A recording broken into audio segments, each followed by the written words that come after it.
ہو گزر لمحات کا یاد میں تیری خدا، عافیت کا ساتھ ہو ہے یہ رب میری دعا۔ الحمدللہ رب العالمین والصلاة والسلام علی سید المرسلین، اما بعد فاعوذ باللہ من الشیطان الرجیم، بسم اللہ الرحمن الرحیم۔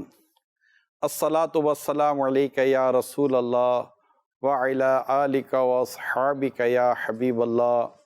الصلاة والسلام علیک یا نبی اللہ وعلی آلک واصحابک یا نور اللہ۔ مدنی چینل کے ناظرین، پروگرام خوشگوار لمحات کے ساتھ حاضر ہوں۔ آقا دو جہاں صلی اللہ تعالی علیہ وآلہ وسلم نے ارشاد فرمایا، تم میں سے قیامت کے روز میرے سب سے زیادہ نزدیک وہ شخص ہوگا جس نے دنیا میں مجھ پر کثرت سے درود پڑھے ہوں گے۔ صلو علی الحبیب صلی اللہ تعالی علی محمد۔ ہمارے ساتھ دو ایسی شخصیتیں ہوں گی جنہیں آپ مدنی چینل پر دیکھنا پسند بھی کرتے ہیں اور انہیں سننا بھی پسند کرتے ہیں، اور کافی الحمدللہ ان کو دیکھا اور سنا جاتا ہے۔ میری مراد الحمدللہ مفتی محمد قاسم صاحب اور حاجی عبدالحبیب بھائی ہیں۔ الحمدللہ دونوں اس وقت الحمدللہ ہمارے ساتھ پروگرام میں شامل ہیں۔ عبدالحبیب بھائی بھی نعت پڑھتے ہیں اور مفتی قاسم صاحب بھی نعت پڑھتے ہیں، لیکن آغاز ہم عبدالحبیب بھائی سے کر لیتے ہیں۔ انشاءاللہ عبدالحبیب بھائی سے نعت شریف سنتے ہیں۔ صلو علی الحبیب صلی اللہ تعالی علی محمد صلی اللہ علیہ وسلم۔ سوچتا ہوں میں وہ گھڑی، کیا جب گھڑی ہوگی، سوچتا ہوں میں وہ گھڑی، کیا جب گھڑی ہوگی، سوچتا ہوں میں وہ گھڑی، کیا جب گھڑی ہوگی، جب در نبی پر ہم سب کی حاضری ہوگی، جب در نبی پر ہم سب کی حاضری ہوگی۔ بات کیا ہے بات سما، اتنی کیوں معطر ہے، بات کیا ہے بات سما، اتنی کیوں معطر ہے، سبز گنبد کو چوم کر چلی ہوگی، سبز گنبد کو چوم کر چلی ہوگی، آرزو ہے سینے میں گھر بنے مدینے میں، آقا آرزو ہے سینے میں قبر بنے مدینے میں، ہو کرم جو بندے پر بندہ پروری ہوگی، ہو کرم جو بندے پر بندہ پروری ہوگی، دیکھ تو نیازی ذرا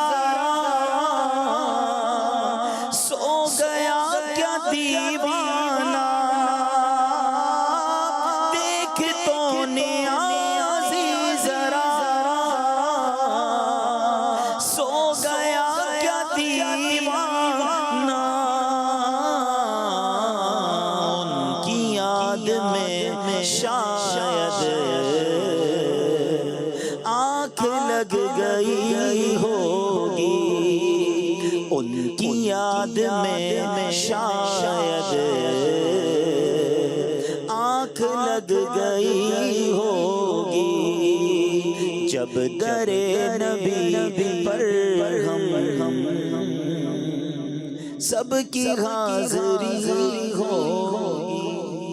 اللہ ماشاء اللہ، یہ بھی بڑی خوشگوار لمحات کو یہ کلام اس کی ترجمانی کر رہا ہوتا ہے، جب در نبی پر ہم سب کی حاضری ہوگی۔ ماشاء اللہ، مفتی قاسم صاحب، حاجی عبدالحبیب بھائی، اصل میں ہوتا یہ ہے کہ یوں تو ایک ایک کا ہی ہم لے کر چلتے تھے، لیکن میں چاہ رہا تھا کہ آپ الگ ہوں، مفتی صاحب الگ ہوں، لیکن پھر میں وہ مناظر پر غور کرتا رہا کہ ایسے کئی مناظر ہیں کہ جس میں آپ اور مفتی صاحب تقریباً ساتھ بھی ہیں، کافی ہیں۔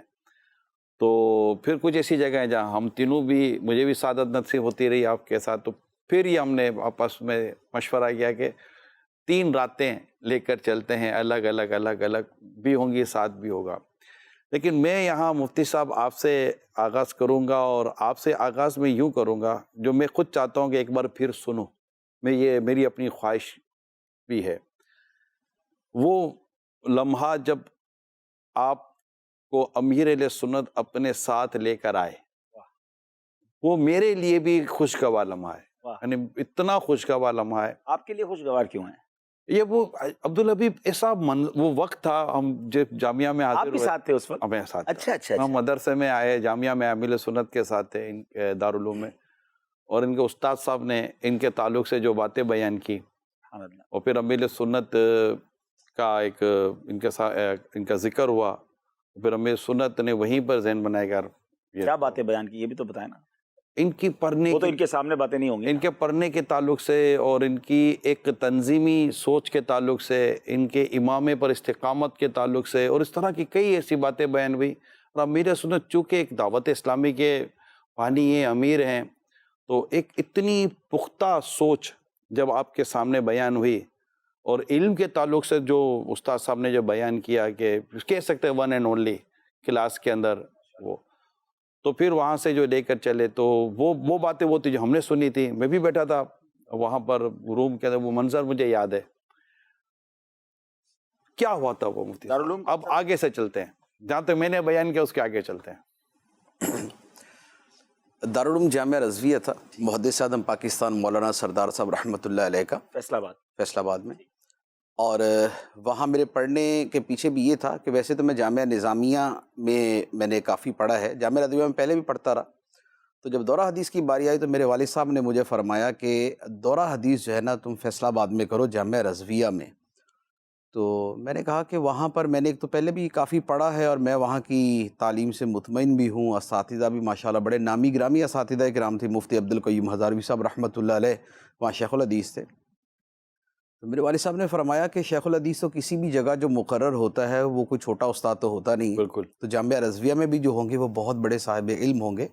لیکن میری خواہش یہ ہے کہ چونکہ یہ مدرسہ، یہ جامعہ اور یہ مسند جو ہے یہ محدث اعظم پاکستان رحمۃ اللہ علیہ کی ہے، تو اس مسند کو ان سے نسبت ہے، تو لہٰذا یہاں پڑھو تاکہ ان کی برکتیں ملیں۔ تو انہوں نے اپنے وہ اس حسن نیت کے ساتھ مجھے کہا، تو پھر میں نے وہاں داخلہ لے لیا۔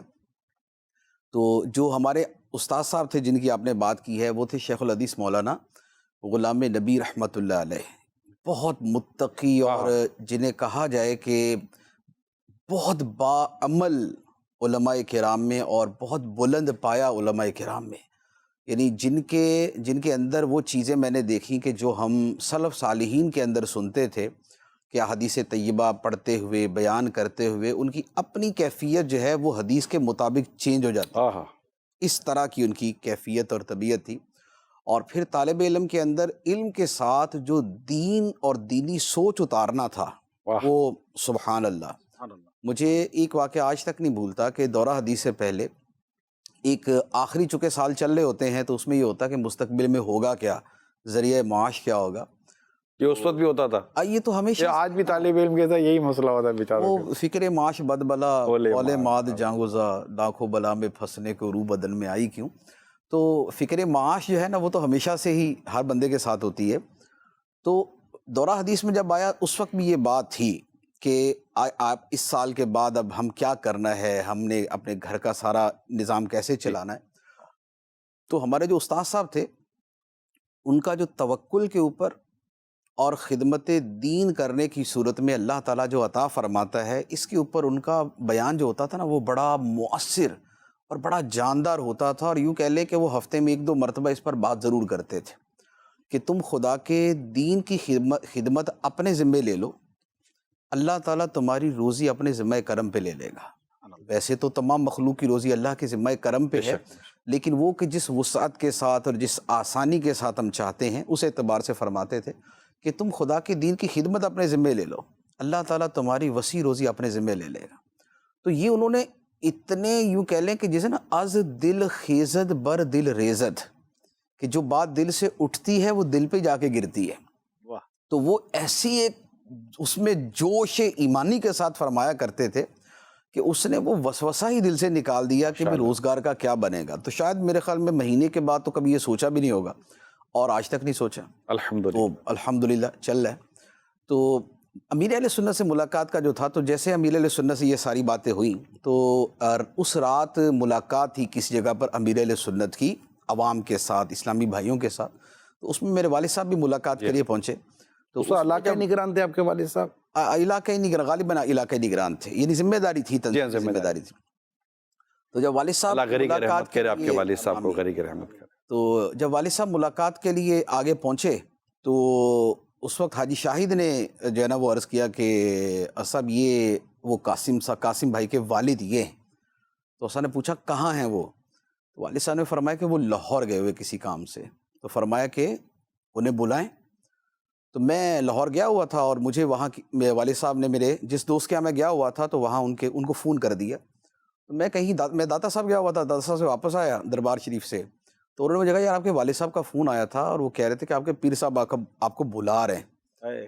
تو اس پر میں نے کہا یار بھائی تم نے مجھے نہیں رکھنا اپنے واسطے نہ رکھو، لیکن اتنا بڑا جھوٹ تو نہیں بولو کہ تم مجھے یہ کہہ رہے ہو کہ میرے پیر صاحب مجھے بلا رہے ہیں. یعنی کہ یہ تو وہم و گمان میں بھی نہیں تھا نا کہ ایسا ہو سکتا ہے. میں کہا یہ ہو سکتا ہے جب والد صاحب نے فون کیا کسی کام سے، لیکن والد صاحب نے یہ فون کرنا کہ آپ کے پیر صاحب آپ کو بلا رہے ہیں، یہ کیسے ہو سکتا ہے؟ تو انہوں نے کہا یار میں قسم کھا کے کہتا ہوں واقعی آپ کے گھر سے آپ کے والد صاحب کا فون آیا تھا، یہی فون آیا تھا. اچھا. تو میں کہا ٹھیک ہے بھائی. میں نے اپنا بیگ اٹھایا، میں اسی وقت باہر نکلا، بس میں بیٹھا، یعنی 20 منٹ بعد میں بس نہیں دن کے وقت شاید 2 بجے مجھے بتایا ہوگا، اور 2:20 کے اندر 2:20 پہ میں بس میں بیٹھا ہوا تھا. میں فیصلہ آباد پہنچ گیا. والد صاحب سے پوچھا تو انہوں نے کہا کہ ہاں امیر اہل سنت یاد فرمایا، تو آج رات کسی جگہ مغرب کے بعد کھانا ہے تو وہاں دعوت. میں چلا گیا، وہ وہاں مدینہ ٹاؤن میں تھی. تو وہاں پر گئے تو امیر اہل سنت نے اپنے ساتھ مجھے بٹھا لیا کھانے کے لیے. تو ساتھ بٹھایا تو اب وہ مجھ سے تو ویسے ہی یعنی کہ کھایا نہیں جا رہا تھا امیر اہل سنت کے ساتھ. تو امیر اہل سنت نے 1-2 مرتبہ مجھے عطا فرمایا کہ آپ یہ کھائیں، آپ یہ کھائیں، آپ یہ کھائیں. تو لیکن جب میرا پیٹ بھر گیا تو میں نے عرض کیا کہ میں نے کھا لیا، کافی ہے. تو اب اس کے بعد جو ہے وہ حسان بھائی ساتھ تھے. تو حسان بھائی نے امیر اہل سنت سے کہا کہ آپ مفتی صاحب کو ساتھ لے لیں. تو امیر اہل سنت نے فرمایا کہ اچھا. تو مجھے فرمایا کہ آپ ساتھ چلیں گے؟ تو میں سمجھا نہیں. تو میرے والد صاحب نے فرمایا کہ امیر اہل سنت یہ فرما رہے ہیں کہ تم میرے ساتھ چلو گے؟ تو میں نے کہا جی آپ کی اجازت پہ ہی ہے، آپ اجازت دے دیں گے چلیں گے. فرمایا ٹھیک ہے جاؤ. تو وہاں سے پھر میں ساتھ ہوا، اور وہاں سے یہ تھا کہ اسی رات کو ہم نکلے، اور پھر راستے کے اندر بھی جو ہے وہ امیر اہل سنت مسائل پوچھتے رہے اور کئی چیزیں پوچھتے رہے. تو یہ چلتا رہا. ایک جگہ آگے میں امیر اہل سنت سے پہلے پہنچا، وہاں بیان کیا. بیان کے بعد میں جو ہے وہ نیچے اتر آیا. امیر اہل سنت نے بیان فرمایا تو بعد میں مجھے کوئی گاڑی بھی نہ بیٹھنے دے. جو حارثین تھے وہ سارے بولے ہو آر یو. میں کہوں مجھے ساتھ لے کے آئیں، وہ کہ اس طرح بہت سارے ہوتے ہیں. تو میں خیر روڈ پہ کھڑا، گاڑیاں چل پڑی. جی جی. تو آگے پھر امیر اہل سنت نے حسان بھائی سے پوچھا کہ وہ قاسم بھائی کہاں ہیں؟ تو انہوں نے کہا کہ وہ تو ہمارے ساتھ تو نہیں ہے، پیچھے ہوں گے کسی گاڑی میں. تو اب امیر اہل سنت کو آئیڈیا ہوگا کہ بھئی جو ہے نا وہ پھر گاڑی میں نہیں ہوں گے، وہ روڈ پہ کھڑے ہوں گے. تو پھر گاڑی روک کے تو پھر حسان بھائی آئے اور آ کے انہوں نے مجھے آوازیں دینا شروع کی. تو پھر مجھے امیر اہل سنت نے اپنے ساتھ بٹھایا اور پھر وہاں سے ہمارا قافلہ چلا. تو یوں جو ہے یہ ہوتے ہوتے کراچی پہنچے آپ؟ نہیں، وہ وہاں سے ہم مختلف شہروں سے ہوتے ہوئے سمندری، گوجرا، ٹوبا، پورا سفر تھا؟ یہ پورا سفر تھا، ملتان تک آئے. ملتان میں امیر علیہ سنت نے مجھے فرمایا کہ اگر آپ ایک دو مہینے کے لیے اگر آپ کراچی آ جائیں تو وہاں جو ہمارا ایک ماحول ہے، ہمارے علماء کرام ہیں، ان کے ساتھ آپ بیٹھیں گے تو ایک ہم ذہنی جو ہے نا وہ اس سے پیدا ہوتی ہے، تو آپ وہاں آ جائیں۔ تو میں نے کہا انشاءاللہ میں گھر جا کے عرض کروں گا، اجازت کے اوپر میں آتا ہوں۔ تو پھر میں نے گھر جا کے عرض کیا ہفتے بعد، تو اجازت مل گئی۔ چند دن بعد اجتماع تھا، ملتان اجتماع، تو جی جی ملتان اجتماع سے ہی سیدھا میں پھر کراچی آیا۔ ملتان اجتماع سے قافلے گئے تھے جامعۃ المدینہ کے، اس میں گیا تھا کوٹ ادو، اور وہاں تھا سناما، ایک شہر ہے، چھوٹا شہر ہے، وہاں گئے۔ تو وہاں سے پھر کراچی آئے، تو یہاں اس اترے۔ مدنی قافلے کی کوئی خوشگوار یاد؟ اس میں جو ہے وہ عموماً آپ جہاں جاتے ہیں کوئی نہ کوئی خوشگوار ماحول بن بھی جاتا ہے، طرح طرح کے ماحول بنتے ہوں گے، خوشگوار بھی آ ہی جاتا ہے۔ اس میں یہ تھا کہ جس مسجد میں ہم گئے تو مسجد ہماری ٹکٹیں جو ہے نا شاید کچھ آگے پیچھے ہو گئی تھی، تو ہماری جلدی کی ٹکٹیں ہو گئی۔ تو وہاں پر ہمارے جامعہ کے طالب علم تھے، تو انہوں نے کہا ہمارے علاقے کے اندر ایک جلسہ ہے اور اس میں ایک بہت بڑے عالم آ رہے ہیں، تو اگر آپ بھی وہاں پر بیان کر دیں۔ تو میں نے کہا ٹھیک ہے میں کر دیتا ہوں۔ تو پھر ہم ان کے ساتھ چلے گئے، ہم تقریباً 1.5 دن ہم قافلے میں گزار کے پھر ان کے ساتھ چلے گئے۔ تو وہاں گئے تو وہ جلسہ یہ نہیں کہ وہ غالباً کچھ 40واں تھا شاید کسی کا نا، تو وہ کافی وہاں رش، اِسال ثواب کا کوئی سال اجتماع۔ ثواب کے لیے۔ تو اس میں جو ہے پھر وہ اس میں بیان ہوا۔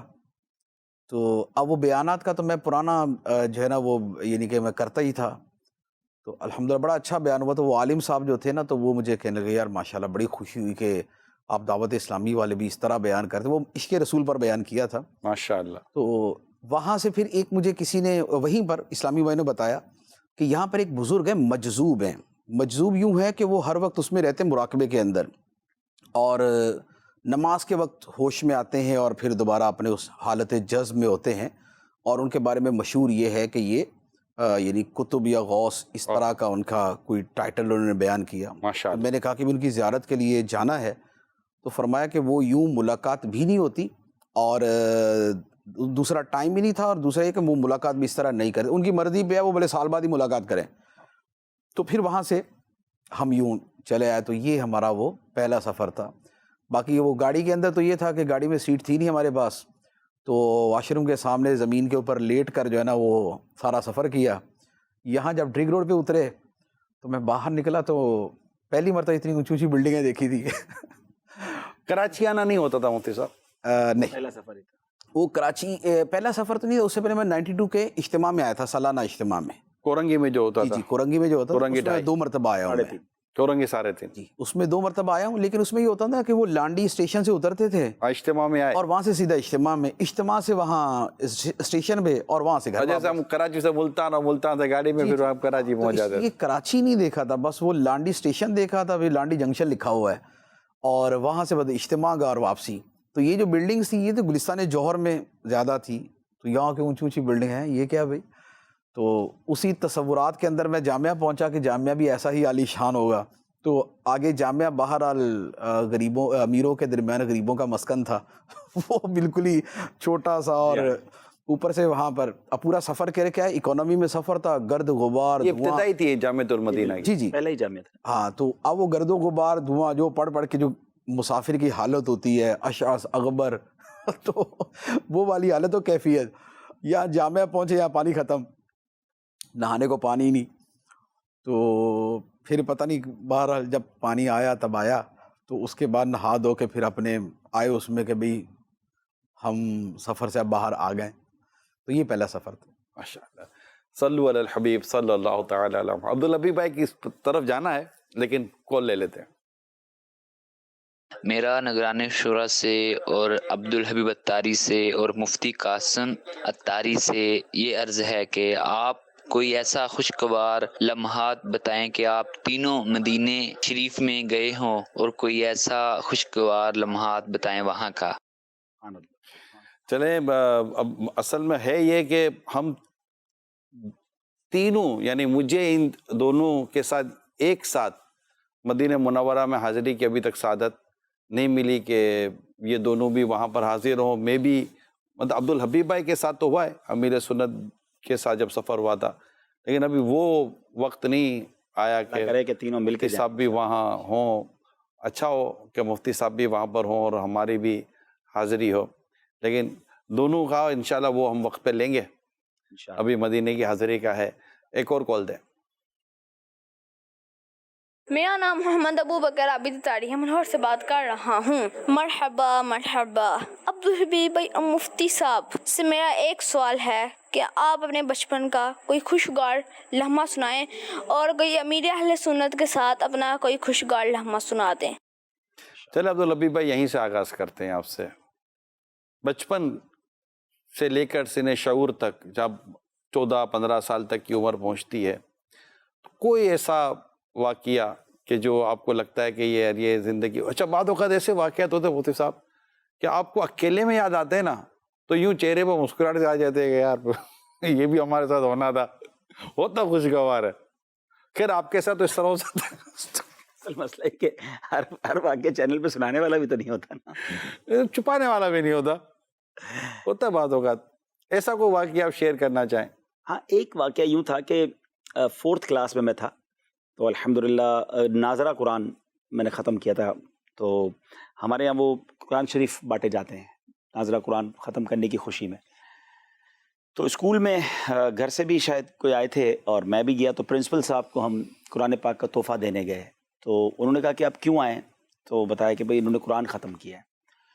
تو نارمل سی بات تھی، ہمارے یہاں تو لوگ کرتے، لیکن انہوں نے اس کو اتنا اپریشیٹ، پرنسپل صاحب نے وہ اتنا خوش ہوئے.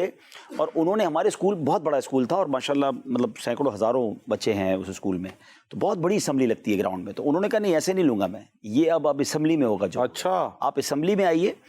اور پھر اسمبلی میں دوسرے دن انہوں نے باقاعدہ سارے بچوں کے سامنے اناؤنس کیا، مجھے اسٹیج پہ بلایا، اور اس وقت مجھے پتا چلا کہ 51 روپے کوئی وہ ہے، کوئی عدد ہے ایسا کہ وہ تحفے میں دیا. تو 51 روپیز. اب یہ اگر میں 4th کلاس میں تھا، 90 میں نے میٹرک کیا، تو یہ 84-85 کی بات ہے. تو 84-85 میں 51 روپے بھی ایک رکھا. تو 51 روپیز انہوں نے مجھے تحفہ دیا. اور ہمارے اسکول میں ایک اور چیز تھی کہ ایک ایوارڈ دیا جاتا تھا پورے اسکول میں. یہ بہت کم طلباء کے پاس تھا، جس کو گرین کارڈ کہتے تھے وہ. تو انہوں نے مجھے گرین کارڈ ریوارڈ کیا کہ قرآن ختم کیا اس بچے نے، اور دیکھیں ماشاءاللہ انہوں نے انکریج بھی بڑا کیا کہ آپ لوگ بھی پڑھا کریں. اور تو انہوں نے مجھے گرین کارڈ دیا. تو وہ بعد میں مجھے پتا چلا کہ پورے اسکول میں پھر جن لوگوں کے پاس یہ والا کارڈ ہوتا تھا اس کی بڑی رسپیکٹ ہوتی تھی، اس کو کافی پریولیجز ملتے تھے لائن وغیرہ میں بھی اور کئی جگہوں پر. تو یہ ایک واقعی زندگی کا خوشگوار واقعہ تھا. بڑی خوشی بھی محسوس ہوئی کہ حالانکہ ہم نے پڑھا قرآن تھا، اور لیکن الحمدللہ آج ہم کو وہ ایئر لائن والے گولڈ کارڈ دے دیتے. جی وہ یہی سمجھ لیں، وہ ہمارے اسکول کا گولڈ کارڈ ہی تھا. Green card. گرین نام بھی اس کا گرین کارڈ تھا. گرین کارڈ کی ہمیشہ بہت شان ہوتی ہے. Green card. مدنی چینل کے ناظرین، 2 باتیں میں آپ سے عرض کروں گا. ماشاءاللہ دونوں کے واقعات ابھی آپ نے سنے.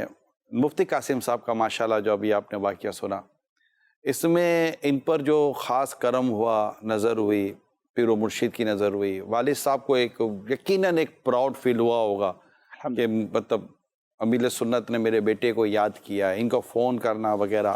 اس کے پیچھے علم دین، جو بہت بنیادی بات میں عرض کر رہا ہوں کہ مفتی صاحب کو جو ہم نے ان کی ہسٹری سنی ہے اب تک کی، وہ شروع سے ہی قرآن، حدیث، علم دین، مدرسہ، جامعہ، دارالعلوم، علماء، مشائخ، ان کے ساتھ ان کا ایک زندگی کا وقت گزرا.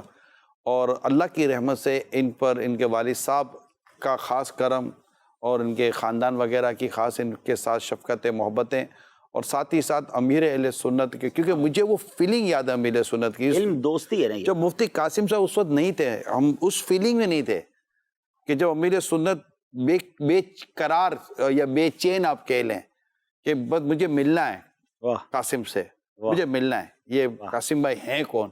وہ ایک عجیب سی کیفیت، یعنی میں بھی نہیں جانتا تھا مفتی قاسم صاحب کو، لیکن کہتے نا کہ ایسا مراد بن جاتا بندہ، مراد بن جاتا ہے کہ مجھے یہ چاہیے. تو یہ علم دین کی فضیلت، علم دین کا اس میں کہتا ہوں یہ ایک فیضان ہے. اور خود آپ مفتی صاحب نے ایک دفعہ فرمایا تھا کہ فیضان سنت میں جو علم دین کا جو باب تھا، علم دین کے تعلق سے کہ عالم کی فضیلت اور علم دین کی فضیلت، وہ پڑھ کر آپ فرماتے ہیں کہ میرا یہ رجحان بڑا. اگرچہ ان کی دنیاوی تعلیم کے لحاظ سے بھی یہ ایک اچھی پرفارمنس پر چلتے رہے. تو ہمارے یہاں ایک اور بات جو ان کی اس واقعے سے ہمیں پتہ ہوگا، ہم یہی ہمارا ایک انداز ہے، ہم سنتے ہیں اور پھر ہم اپنے لیے سبق لینے کی کوشش کرتے ہیں کہ کیا ہم نے اسے سیکھا. مفتی صاحب نے یہ جو بات کہی میرے لیے بھی یہ بات اگرچہ یہ مشاہدے بھی ہیں، پریکٹیکل بھی، لیکن اسپیشلی علم دین حاصل کرنے والے طلباء کرام کے لیے اور دوسرے ان کے لیے جو روزگار کے چکر میں پریشان ہیں، آپ نے جو بھی یہ بات ارشاد فرمائی کہ ہمیں یہ بات سمجھائی گئی کہ اگر آپ دین کے لیے اپنے آپ کو دے دیں تو اللہ تعالیٰ آپ کے لیے بڑے وسیع رزق کے اہتمام اور اسباب پیدا فرما دیتا ہے۔ یقین مانے یہ اتنی پریشانی ہے آج، تو تب اس طرف نہ آنے کی وجہ کیا ہے لوگوں کی؟ حالانکہ یہ اتنی ظاہر و باہر کہتے ہیں اتنی واضح، کرسٹل کلیئر، سورج کی طرح روشن یہ ایک تصور ہے کہ اگر آپ اللہ کے دین کے ملازم بن جائیں، اس دین کی ملازمت لے لیں، تو اللہ تعالیٰ کی بارگاہ سے جو آپ پر عنایتیں ہوتی ہیں رزق کے تعلق سے، وسعت کے تعلق سے، یہ ہے مطلب بندے کو اللہ نواز دیتا ہے۔ لیکن لوگ آتے کیوں نہیں اس طرف؟ ایسا دو وجہ ہوتی ہیں۔ ایک تو یہ ہے کہ خود اس بات کے اوپر یقین کی کمی ہوتی ہے۔ بہت ساری چیزوں کے اندر یوں ہے کہ بطور اعتقاد کے عقیدہ ضرور ہوتا ہے، لیکن اس عقیدے کے ساتھ ایک دوسری قسم کا یقین بھی وابستہ ہوتا ہے، اور اس یقین کے فرق سے ہی ایمان کے مرتبوں میں فرق آتا ہے۔ وہ جو ہے نا کہ ایمان کسی کا بہت مضبوط ہے، کسی کا کمزور ہے، تو ایمان کی جو قوت اور کمزوری ہے وہ اس کے ساتھ لگے ہوئے یقین کی وجہ سے ہے۔ تو ایک تو یہ ہے کہ اس بات کے اوپر چونکہ یقین کمزور ہے، تو لہٰذا اس وجہ سے بھی جو ہے نا اس طرف آتے ہوئے یار نہ ہوا تو یہ چل رہا ہوتا ہے۔ جیسے حدیث مبارک میں فرمایا کہ ادعوا اللہ وانتم موقنون بالاجابہ، اللہ تعالیٰ سے تم دعا کرو اس حال میں کہ تمہیں قبولیت کا یقین ہو۔ تو یہ جو دعا ہے یہ قبولیت کے بہت زیادہ قریب ہوتی ہے، اور دعا کی قبولیت میں بڑے بڑے علماء نے یہ لکھا ہے کہ قبولیت دعا کا دار و مدار جو ہے وہ یقین کے اوپر ہوتا ہے۔ جس کا یقین جتنا مضبوط ہے اس کی دعا اتنی زیادہ قبول ہوتی ہے۔ بلکہ حضرت بایزید بستامی رحمۃ اللہ علیہ کا ایک واقعہ میں نے پڑھا، آپ نے فرمایا کہ مجھے اب برسوں مجاہدوں کے بعد یہ پتا چلا کہ سارے مرتبے یقین سے طے ہوتے ہیں۔ واہ واہ، جتنے مرتبے ہیں سارے یقین سے طے ہوتے ہیں، ولایت اور معرفت اور قرب الہی کی منزلیں۔ تو اس پر کسی بزرگ نے یہ سنایا تو ان بزرگوں سے سوال ہوا کہ اگر یقین سے ہی سارے مرتبے طے ہوتے ہیں تو پھر بندہ پہلے دن سے یقینی کو پکڑ لے تو اتنا لمبا عرصہ اس کو محنت نہ کرنی پڑے۔ تو فرمایا کہ اس یقین کو پانے کے لیے تو 30 سال مجاہدے کرنے پڑتے۔ واہ واہ، بڑوں کی بڑی بات ہے کہ وہ یقین آتا نہیں ہے اتنی جلدی۔ اگر پہلے دن کسی کو آ جائے تو یقین کریں کہ پہلے دن ہی اس کے ساتھ وہی سارے معاملات ہو جائیں گے جو 30 سال کے بعد ہوتے ہیں۔ جیسے وہ ایک شخص نے واز کے اندر سنا نا کہ بسم اللہ بندہ پڑھے تو دریا بھی راستے دے دیتا ہے۔ اب بیان کرنے والے کو وہ یقین نہیں تھا، سننے والے کو آ گیا، تو سننے والا جو ہے وہ روزانہ دریا کنارے جا کے جو ہے نا وہ بسم اللہ شریف پڑھتا، دریا راستہ دیتا، گزر جاتا۔ تو اس کو چونکہ پہلے دن ہی یقین آ گیا، لہذا اس کے لیے پہلے دن ہی وہ چیز ہو گئی۔ جبکہ دوسرے کے لیے ہوتا یہ ہے کہ بندہ مجاہدے کر کے یا ورد وظیفے پڑھ پڑھ کے بالآخر اس کو یہ ہو جاتا کہ بھئی اب میرے اندر اتنی انرجی آ چکی ہے، اتنی روحانیت آ چکی ہے، اتنی قوت آ چکی ہے، تو اب میں دم کروں گا تو کام پورا۔ تو یہ یقین بیسیکلی اس کو اس محنت کے بعد آتا ہے۔ وہ شفا کا بھی یقین پر بڑا، اس کا بھی اس کے اوپر اس پر اتنا یقین ہوتا ہے اس کے دم پر یا اس کے اس دعا پر کہ اس کے حق میں پھر وہ چیزیں بھی بہتر ہونا اور شروع ہو جاتی ہیں۔ ایک میں نے ابھی چند دن پہلے ایک واقعہ پڑھا کہ ایک بندے کا جگر فیل ہو گیا، یا بہت اس میں مائنر لیول پہ تھا، اور اس کے باوجود وہ بڑا حشاش بشاش اور نارمل زندگی گزار رہا تھا، یعنی کہ جگر فیل ہونے کے قریب کہہ لے، بہت کریٹیکل کنڈیشن اس کی۔ تو کسی نے اس سے کہا کہ یار تم اس حالت کے اندر بھی ایسی ایک تازہ زندگی گزار رہے ہو، وجہ؟ اس نے کہا کہ میرا یقین ہے کہ جب تک مجھے اپنی زندگی کا یقین ہے میں تب تک نہیں مروں گا۔ کیا یقین کی بات کی مفتی صاحب! تو ہوتا یہ ہے کہ یقین ایک ایسی چیز ہے کہ بعض اوقات وہ کسی ایسے سبب سے آ جاتا ہے کہ انسان کا تصور نہیں ہوتا۔ تو بعض اوقات یہ ورد وظیفے پڑھ کے، ابھی کچھ عرصہ پہلے ایک شخص تھے، وہ بہت زیادہ ورد وظیفے پڑھتے تھے، تو لیکن وہ دم نہیں کرتے تھے نا، تو میں نے کہا یار دم کیوں نہیں کرتے؟ تو اس نے کہا یار وہ ہمارے دم سے کس کو فائدہ ہونا ہے؟ میں نے کہا بھائی جتنا تم نے پڑھ لیا ہے نا، تمہارے اندر جو انرجی جمع ہے تم ہی پھٹ جاؤ گے کسی دن، تو تم دم کرنا۔ اچھا، اس کو چونکہ میری بات پر اس کو اعتماد تھا کہ میں پھٹ نہ جاؤں، نہیں دم کام دم پر اتنا دم کام کرے گا۔ اس نے واقعی ایک ٹھیک ٹھاک قسم کے مریض کو دم کیا, مریض کھڑا ہو گیا. الحمدللہ. تو مجھے بعد میں وہ ملا کہ واہ مفتی صاحب واقعی میرے اندر بہت انرجی ہے. میں نے کہا وہ تو پہلے بھی تھی, میرے کہنے کے بعد تھوڑی پیدا ہوئی ہے, تو پہلے بھی تھی. بات یہ ہے کہ انرجی تھی تو میں اس پہ یقین نہیں تھا.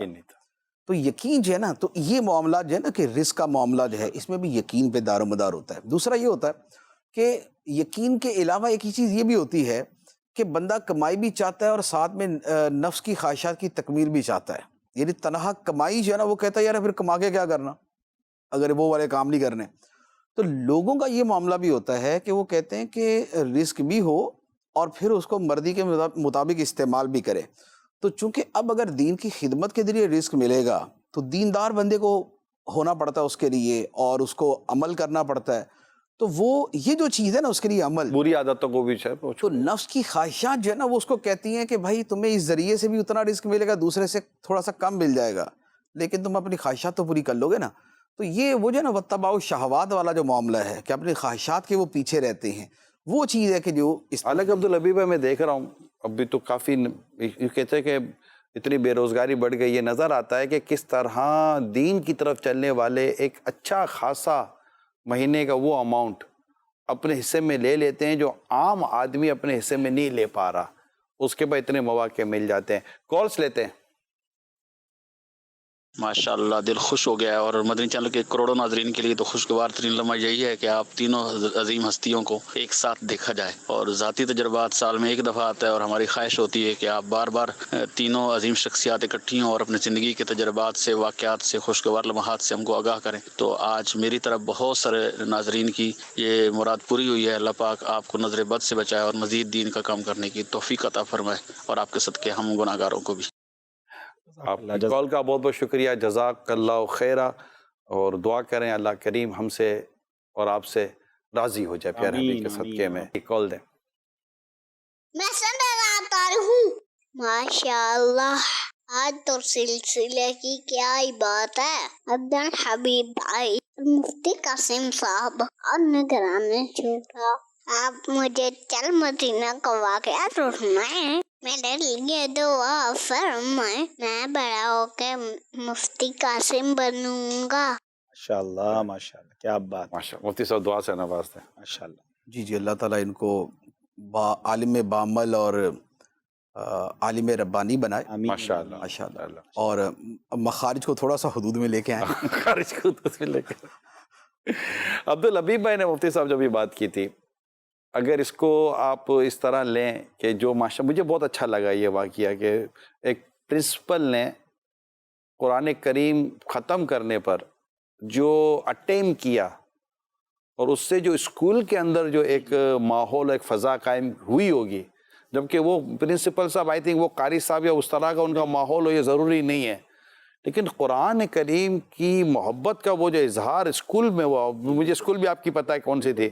اس کے بعد پھر الحمدللہ ہمارے اسکول میں اسمبلی میں تلاوت ہوتی تھی, تو میں کافی عرصے تک میں تلاوت کرتا رہا. پھر اور بچے بھی آ گیا ہے. میسج تو ہے اسکولوں کے لیے کہ اگر کوئی بچہ اس طرح قرآن کریم ختم کرتا ہے, انکریج کرنا چاہیے, اور اس طرح دین کی یہ بھی خدمت کا ایک طریقہ اور ذریعہ ہے. ماشاءاللہ. اچھا, برف میں ایک جگہ عبدالحبیب بھائی کی ہم نے دیکھی ہے کہ وہ برف والا منظر ہے, اور کسی جگہ وہ جا رہے ہیں. کہاں جا رہے ہیں یہ پہلے ویڈیو دیکھتے ہیں پھر سنتے ہیں. خوب مساجد کے لیے کرتے رہے کام, یا رب ہوتا جذبہ رحمت تیری ہے عام. کیا ہے عبدالحبیب ذرا بتائیں ناظرین. اصل میں انہوں نے کافی اس کو فاسٹ شارٹ کیا. بیسیکلی یہ دو ویڈیوز ہیں, یعنی دو چیزیں ہیں. جب ہم پہلے گئے, پہلا جو منظر اگر اس کو اسٹل کر دیں تو بالکل میدان تھا, اور یہ میرا خیال ہے مطلب کون سے مہینے میں ہم گئے تھے؟ آج آپ ساتھ تھے پہلے؟ ہم دونوں ساتھ ہی تھے. 4 مہینے میرا خیال ہوئے ہیں. 4 مہینے پہلے مفتی صاحب اور ہم فروری گئے, فروری میں. اور یہ فروری کا یہ ترکی کا یہ حال تھا نا, ٹوٹل وائٹ تھا. تھوڑا اور آگے لیں تو جہاں ہم جا کے کھڑے ہوئے, میں اور تھوڑا آگے لیں, اور آگے لیں گے. تو وہاں پر ہم کھڑے, ہم نے وہاں ہمیں بالکل استنبول ایئرپورٹ سے نکلتے حضور, یہ ہم استنبول ایئرپورٹ, یہ اس وقت برف, یہ اب جا رہے ہیں گاڑی میں, اور اب آگے جا کے ہم اس جگہ پر کھڑے ہو جائیں گے. یہ جگہ, اس کو روک دیں, روکے. یہ وہ جگہ ہے جہاں ہم نے جگہ لی ہے دعوت اسلامی کے بدری مرکز کے. یہ ہمارے شاہ بھائی بھی ساتھ ہیں, ہمارے ماشاءاللہ لطفی لطفی بھائی بھی ساتھ ہیں. تو یہ جگہ پر الحمدللہ ہم نے ویڈیو بھی جاری کی تھی کہ دعوت اسلامی کے لیے 600 میٹر کی جگہ ہم نے لی, اور انہوں نے ہمیں کہا کہ آپ ایئرپورٹ سے ہی آ رہے ہیں, یہ نیو ایئرپورٹ کے قریب ہی ہے, تو ہم آپ کو یہ جگہ دکھا دیں گے. تو ہم پھر ایئرپورٹ سے سیدھا وہیں چلے گئے, برف بھی پڑ رہی تھی.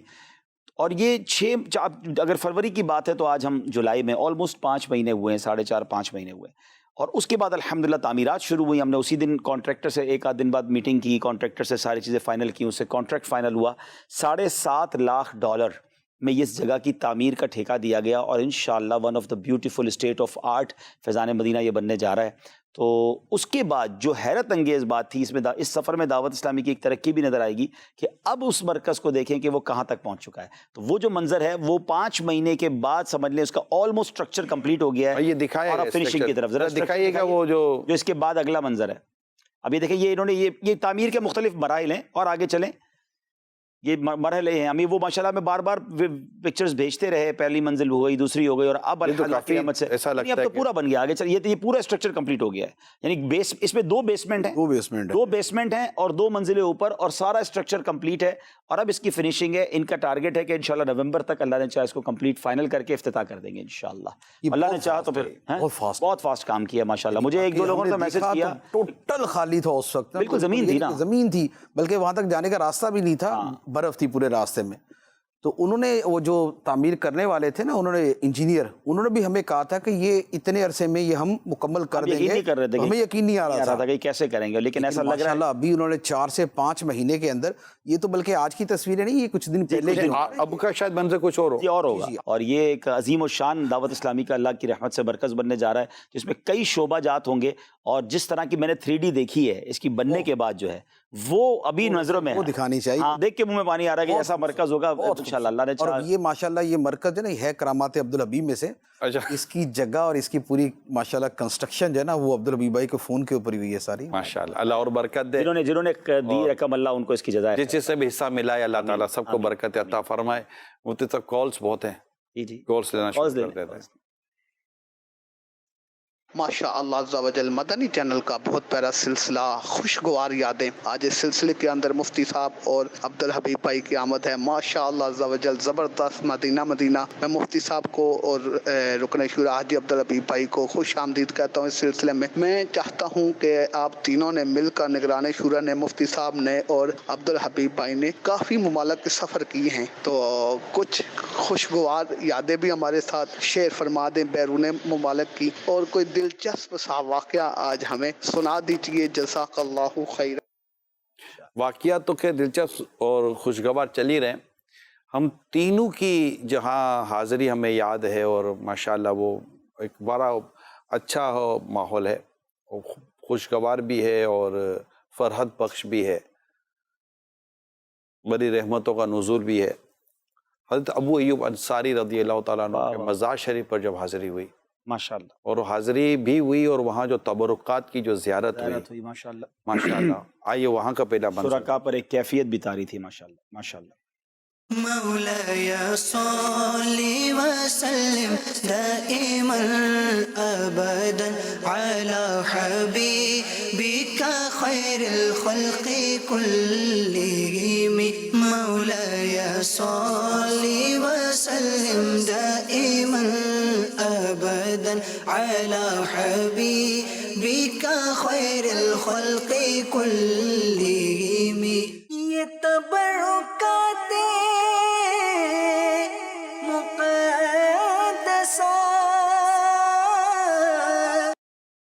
ایک بڑا ہی یادگار, میرے لیے بھی بڑا خوشگوار اور یادگار لمحہ بھی ہے کہ وہاں جانا. اور ایک خاص مفتی صاحب حرم, آپ نے ان کا آپ نے دیکھا ہوگا, تب وہ یہ انصاری رضی اللہ تعالیٰ عنہ کا حرم, وہاں کی مسجد, وہاں کی حاضریاں, وہاں کے تبرکات. ایک لگتا ہے کہ جیسے وہاں بندہ دیر تک رکا رہے, ٹھہرا رہے, پڑھتا رہے. تو یہ ایک خوشگوار لمحہ تھا. آپ اس لمحے کو کیسے دیکھتے ہیں؟ بالکل حضرت ابو ایوب انصاری رضی اللہ تعالیٰ عنہ ایک میزبان رسول ہیں، اور ان کے مزار پر جب بھی جائیں ایک الگ روحانیت، الگ ہی وہ سکون طاری ہو جاتا ہے، اور خاص طور پر جو صبح کا وقت ہے، ہم بھی صبح کے وقت گئے تھے اور آپ کو ماشاءاللہ لاسٹ یاد ہے جی ہم جب حاضری تھی بارش ہی تھی، جی جی اور ایسا کبھی مفتی صاحب نہیں ہوا کہ کہنے کو اگر ہم کہیں کہ کوئی بھی نہیں ہے، کہنے کو کہیں تو کوئی بھی نہیں ہے، اور حیرت تھی کہ کوئی بھی نہیں ہے، اور وہ بارشوں کی وجہ سے شاید کوئی آیا نہیں، اور مزار ہم شریف۔ ہم مزار شریف ہم حاضر ہوئے تھے، اور وہ الحمدللہ حاضری تھی، حاضری تھی۔ گران شورا نے دعا بھی کرائی اور پھر تبرکات کی زیارت۔ تو یقیناً سیدنا ابو ایوب انصاری کے روزے پر تو یوں سمجھے کہ جب ترکی میں ہوتے ہیں نا تو جی چاہتا ہے کہ روز ہی حاضری دیں۔ روز ہی حاضری۔ الحمدللہ الحمدللہ۔ میں ایک بار ایسا جب پہلی بار ہم ترکی گئے تھے نا، وہ منظر مجھے نہیں بھولتا کہ ہمیں وہیں ترکی میں ہی کسی نے کہا تھا کہ آپ فجر کی نماز سیدنا ابو ایوب انصاری کے روزے پہ ضرور پڑھیں۔ اچھا، اس دن ترکی میں شدید برف باری تھی، لیکن اللہ پاک میزبان کو سلامت رکھے، وہ گاڑی لے کر آ گئے۔ فجر پڑھنی ہے تو آپ کو اندھیرے میں نکلنا پڑے گا، تو ہم نکلے، اور جب وہاں پہنچے تو باقاعدہ برف پڑ رہی تھی، لیکن اندر مسجد میں بہت سارے نمازی تھے، اور باہر آئے تو برف سے سفید ہو چکی تھی زمین۔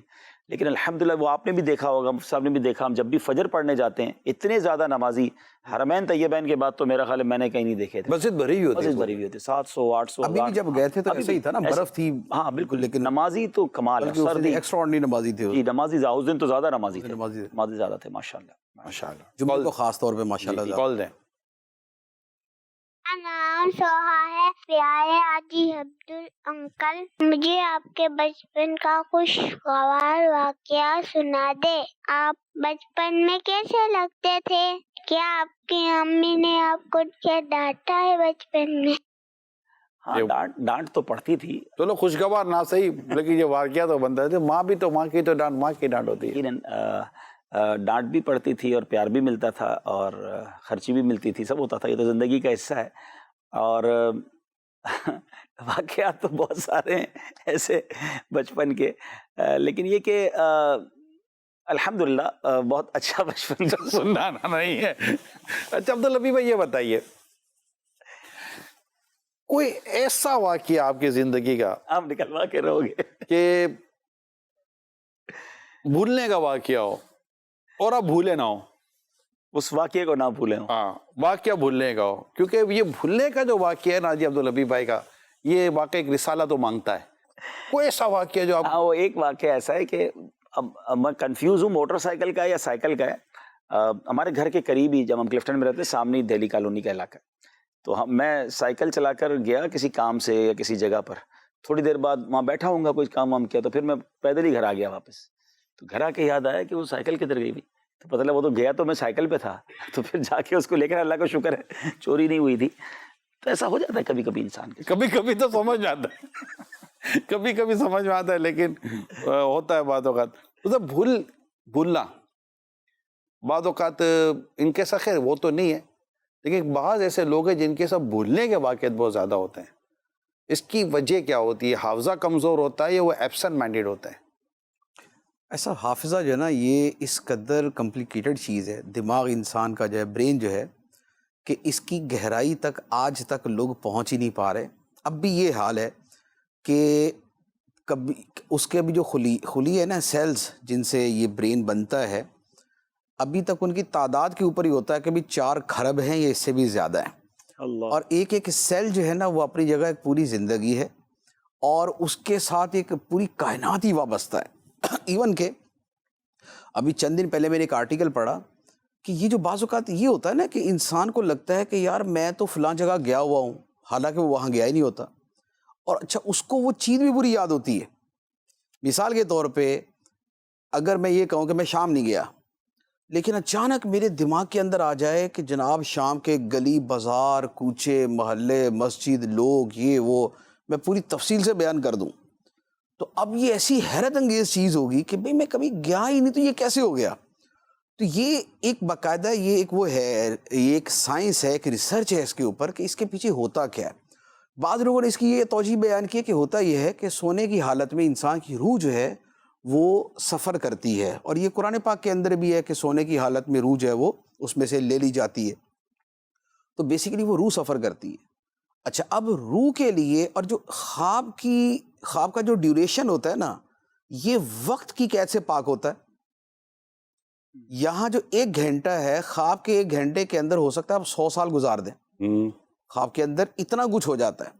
اچھا، اوپر سے جب روح خواب کے اندر کہیں گئی ہے تو روح کی اپنی طاقتیں، تو روح خواب کے چند لمحات کے اندر پتہ نہیں کتنی صدیاں گزار کے بھی آ جائے نا تو وہ ویسے کا ویسا ہی ہوگا. اچھا، اب ہوگا یہ کہ روح واپس آ گئی، جو اس کے مشاہدات ہیں وہ دماغ میں گئے، کیونکہ اللہ تعالیٰ نے ڈیٹا کے لیے جو چیز رکھی ہے وہ برین ہے.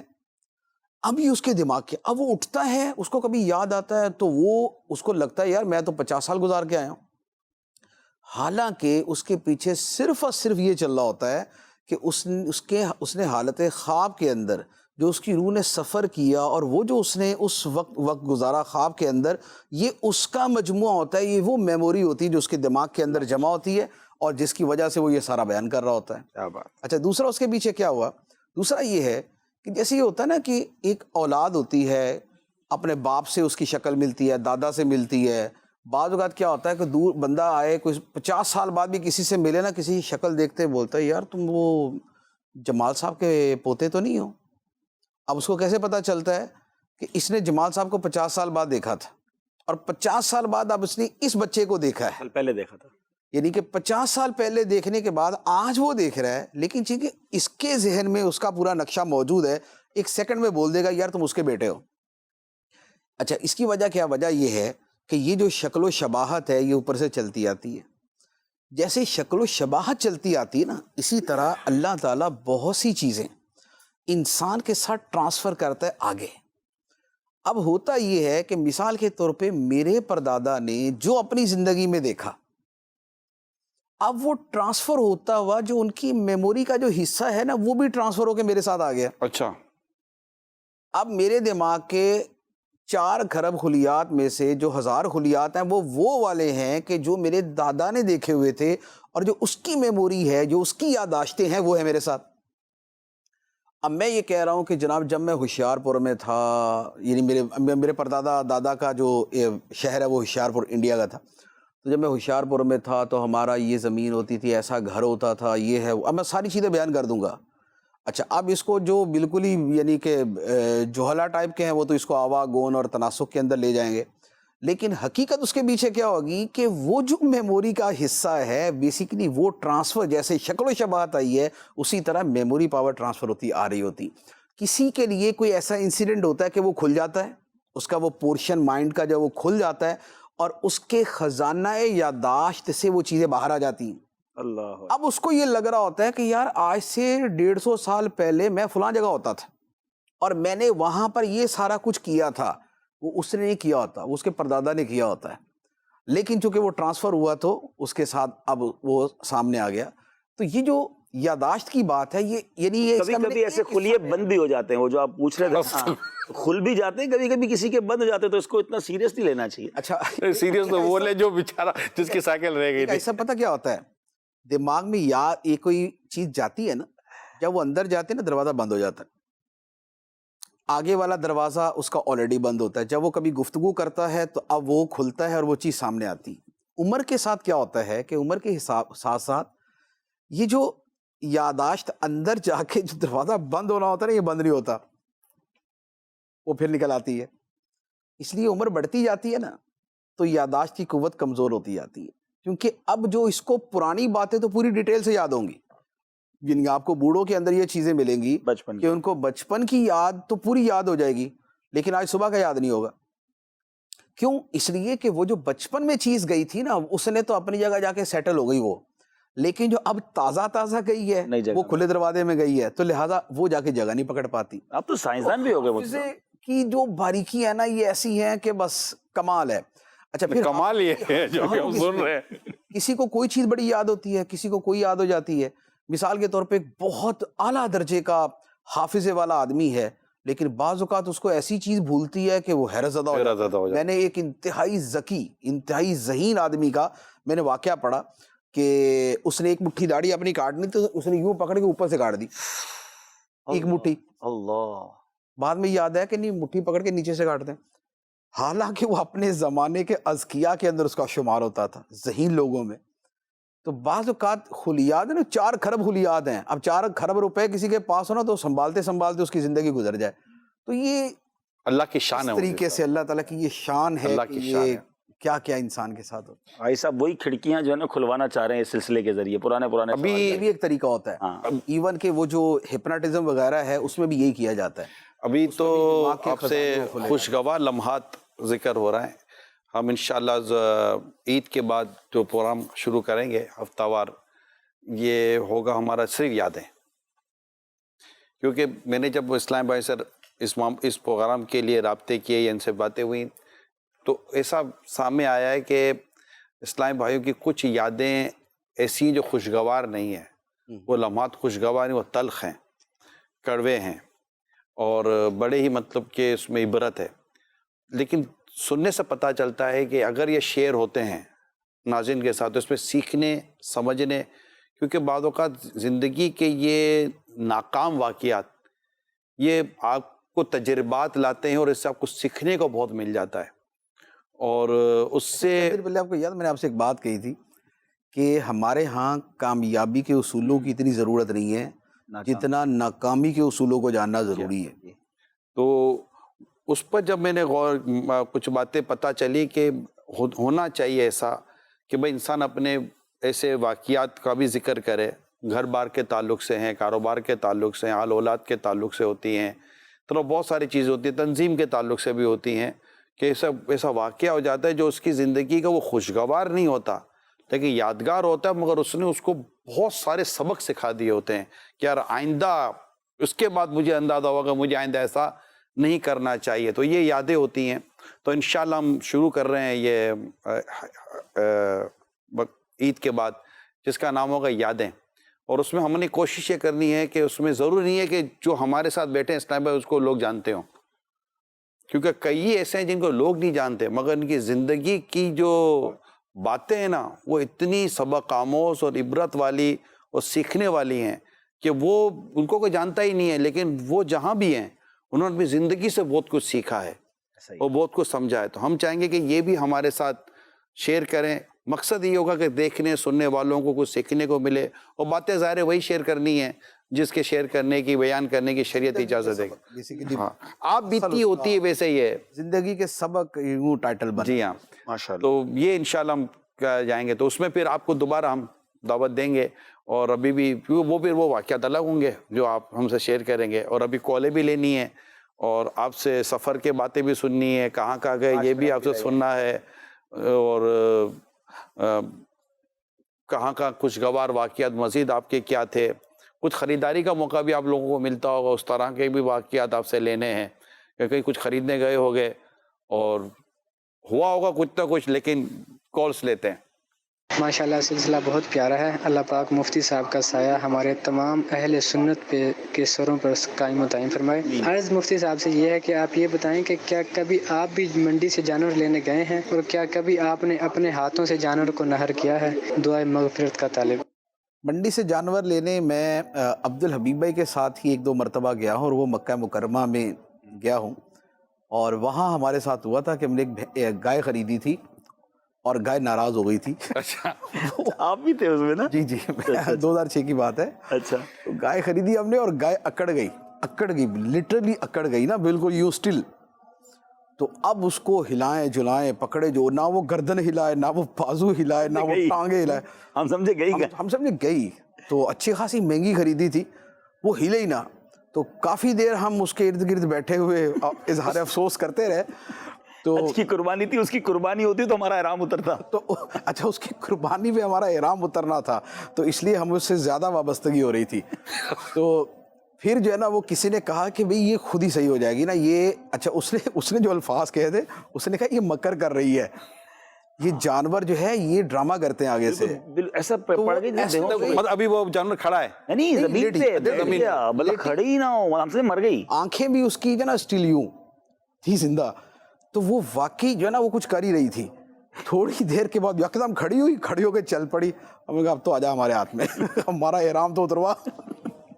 تو پھر اس کو وہاں ذبح، تو وہ جو ہے نا وہ اپنا وہاں سے خریداری کی ہے، اور باقی ذبح تو میں نے خیر کبھی مرغی بھی نہیں کی، تو ذبح کا مجھے ذبح کرنے سے یاد آیا، وہ کھڑکی وہ والا سیل کھلا ایک تھوڑا سا، سب بتاتے نا کچھ دروازے کھلتے ہیں، وہ زندگی کا یوں یادگار ہے اور بڑا خوشگوار بھی۔ زندگی کا پہلا حج تھا، اور غالباً 94 تھا یا 95 تھا، اس میں ہم نے 46 بکرے ذبح کیے.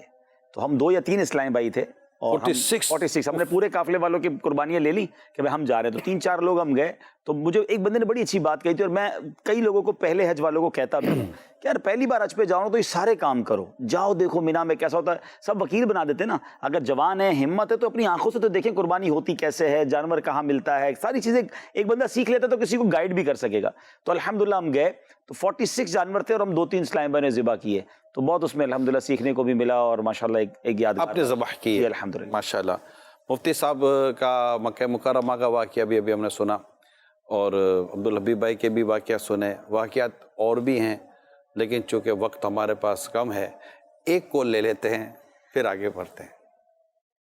میرا نام محمد امان تاری ہے. نگران شیراز سر سے آپ وہ والا واقعہ سنا دیں جب ایک بار میلاد حال میں امیر سنت آپ کو دیکھ کر ایسا مسکرائے تھے کہ وہ آپ کو مسکراہٹ بھولتی نہیں ہے، اور آپ نے امیر سنت سے کہا تھا کہ میں آپ کو یہ شعر سناتا ہوں. پھر آپ نے والا شعر سنایا تھا، جو تجھے دیکھ رہے ہیں مجھے دیکھ رہے ہیں، بس اتنی بات ہے کہ تیرا ہو گیا ہوں میں. جزاک اللہ خیرہ. سبحان اللہ سبحان یہ اللہ. مجھ سے جی واقعہ سنائیے. اصل میں ہوا یہ تھا کہ امیر سنت میلاد حال میں فیضان مدینہ میں نیچے وہ خصوصی مدنی مذاکرہ تھا. تو میں جیسے سیڑھی اتر کر آیا تو اسلام بھائی خوشی سے ایک اظہار انہوں نے کیا. تو امیر سنت نے دیکھا تو بہت مسکرا. میرے جیسے فرحت ہوتی ہے، ایک اچھا چہرہ اور ایسا نکھرا خوبصورت سا کھلا کھلا سا مسکراتا ہوا یاد رہ گیا. مسلم نے مجھے مڑ کے دیکھا، مجھے نا خوش ہو رہے تھے. تو پھر اس وقت ایک برجستہ ایک شعر یہ یاد آ گیا کہ جو تجھے دیکھتے تھے اب مجھے بھی دیکھتے ہیں. واہ. جو تجھے دیکھ رہے تھے اب مجھے بھی دیکھتے ہیں، بس اتنی بات ہے کہ تیرا ہو گیا ہوں میں. سبحان اللہ سبحان اللہ. یہ ہوا تھا. وہ مسکراہٹ ایسا 2 طرح ہوتی ہے. بعد نے کہا کہ کسی کی مسکراہٹ ہوتی ہے جیسے جب صبح نکلتی ہے نا تو خوشگوار سی ایک کیفیت پھیل جاتی ہے، اور بعض کی مسکراہٹ ایسی ہوتی ہے کہ جیسے گرج چمک کے ساتھ بجلی نکلی ہے. تو یہ مسکراہٹوں کا فرق ہوتا ہے. تو بعض کی مسکراہٹ صبح کی طرح تازہ اور فریش ہوتی ہے. یہ وہ نہیں، وہ وقت وہ جو دیکھا تھا نا میرے سنت نے اتنی خوبصورت انداز سے یوں دیکھا تھا، وہ یاد رہ گیا نا. اللہ ان کو سلامت رکھے، ان کے چہرے کو، ان کی روحانیت کو، ان کی برکتوں کو اللہ سلامت رکھے، اور ان کے چہرے سے جو ایک بزرگی اور عبادت کا نور ہمیں ایک محسوس ہوتا ہے. تبسم کا فی وجہ اخی کا صدقۃ. ماشاءاللہ. تیرا اپنے مسلمان بھائی کو دیکھ کے مسکرانا صدقہ ہے. سبحان اللہ. ہو گزر لمحات کا یاد میں تیری خدا، عافیت کا ساتھ وہ ہے رب میں